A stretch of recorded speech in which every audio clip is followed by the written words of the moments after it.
Hello and welcome back, and that is right. Today we want to talk about an exceptionally large vulnerability that is going to be affecting literally millions of Linux-based systems right now. Apologies for the slightly shouty thumbnail and description, but unfortunately you've got to go loud when you need people to hear things, and this is very much one of those cases. Right now, OpenSSH, a component that is utilised in numerous Linux systems and particularly NAS systems, is subject to a vulnerability that indeed is a regression of an old 18 years ago vulnerability that was found within Linux and OpenSSH, allowing for RCE, remote command execution, or remote command exploitation. Now, if you are running a system with SSH enabled, which the majority of you shouldn't be doing, head into your settings right now. I don't care what system you're running, Synology, QNAS, even TrueNAS, we'll get onto that later on.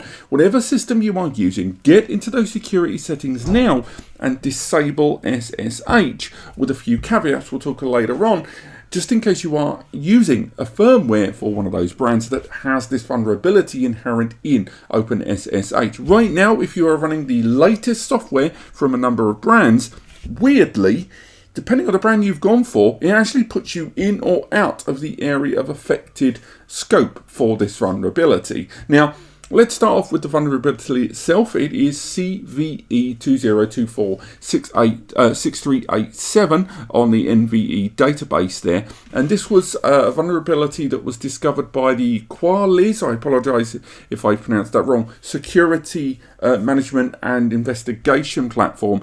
And they are stating that this vulnerability, which is mentioned, is kind of a rehash and a rework of an 18-year-old vulnerability, which isn't uncommon, by the way, when lots and lots of updates come down on firmware and something gets turned off or modified earlier on within the version of Linux, which then inherently opens up a previously closed vulnerability. Now, QualIS state that this vulnerability has been observed in well over 14 million internet-facing Linux devices. Indeed, they state that this does require between 6 to 8 hours of continuous attack of maximum connections on the connected system, service or software equipped device. But if they are utilizing a certain widespread version of OpenSSH, that component that's within that Linux system there, it leaves them vulnerable to this RCE going in, getting non-authenticated complete system command level execution, and therefore more likely than not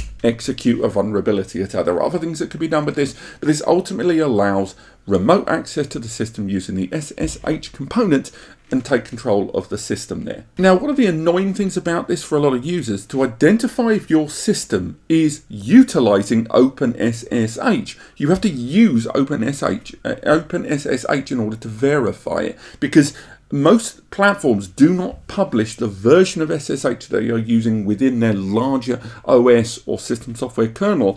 They don't state it normally unless a vulnerability has been found in OpenSSH previously, and when it's found, they then patch it and tell you what it's been updated to. So that means when you look online, you'll find that different software revisions of firmware for your NAS and third-party system will state at some point what version of SSH they're using, but it might be a much older software version, and therefore when you've updated over time, you could well be using a different version of OpenSSH. So although at the beginning of this video I've told you to turn it off, it's worth highlighting that is really just as a blanket rule to everyone, unless you take the time to identify what version you've got and whether you're going to be impacted. For example, Synology at the moment, if you're using the latest version of their software platform DSM, I believe DSM 7.2, you go inside there and you can find out that not only on their security advisory have they already created a listing for this particular OpenSSH vulnerability, stating that on their platform right now they are unaffected across the board because their latest software utilizes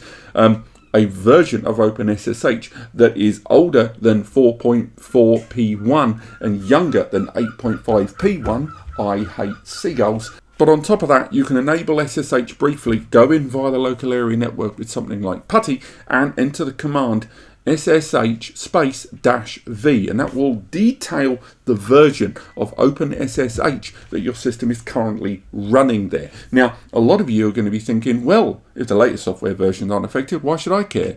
You should care because a lot of users do not use the latest software, no matter how many vulnerabilities happen, from ransomware to malware to whatever.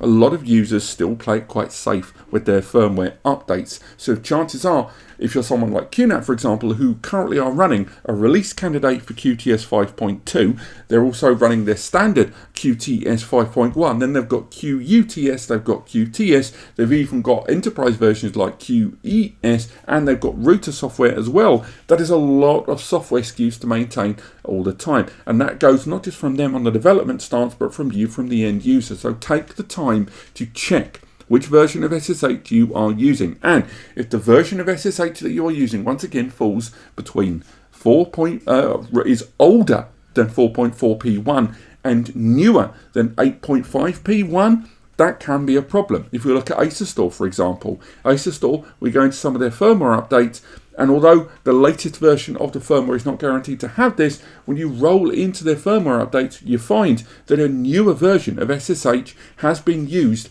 in one of the later 2023 releases of their software. Consequently, you're going to have to go in, enable SSH briefly, check with something like PuTTY what they're running, and if you are running a version of OpenSSH that is older or newer than the ones we have stated earlier on, get SSH turned off long term. As mentioned, not everyone's affected. The latest version of Synology DSM platform is not using an affected version of OpenSSH. QNAP's QES is not utilizing a version of OpenSSH that will be affected. And if you're running a system that runs on OpenBSD, these systems have already got a pre-built security layer there that will stop this vulnerability being exploited. So if you're running a version of TrueNAS Core of 13 or older, you should, in theory, be fine. But it's worth highlighting TrueNAS Core is now pulling away from OpenBSD and FreeBSD and moving towards a lot more Linux endeavors with their Scale platform there. So something like this still means that a number of you should still terminal into your system and find out what version of OpenSSH you are running on.